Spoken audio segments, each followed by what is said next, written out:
वफाकी वजीर मनसूबाबंदी एहसन इकबाल ने कहा है कि बानी पीटीआई ने कौम के 64 अरब रुपए पर डाका डाला। रसीदें मांगने वाले बानी पीटीआई अब खुद रसीदों से भाग रहे हैं। पाकिस्तान के खिलाफ लंदन और अमरीका में पीटीआई ने शर्मनाक मुजाहरे किए। वो नारोवाल में तकरीब से खिताब कर रहे थे।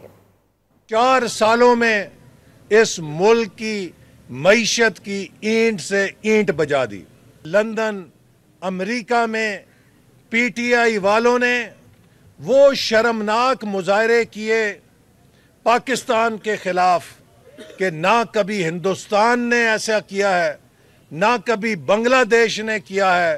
और वो जो दूसरों को चोर डाकू कहता था, मेरे भाइयों, जब पड़ताल हुई ये सबसे रसीदें मांगता था कि नवाज शरीफ रसीदें दिखाओ, शहबाज शरीफ रसीदें दिखाओ, आसन इकबाल रसीदें दिखाओ, तुम सब डाकू हो। हर जलसे में ये कहता था। तो मेरे भाइयों, जब इसकी रसीदें दिखाने की बारी आई तो पता ये चला कि 64 अरब रुपए का डाका इसने पाकिस्तान पे डाला है।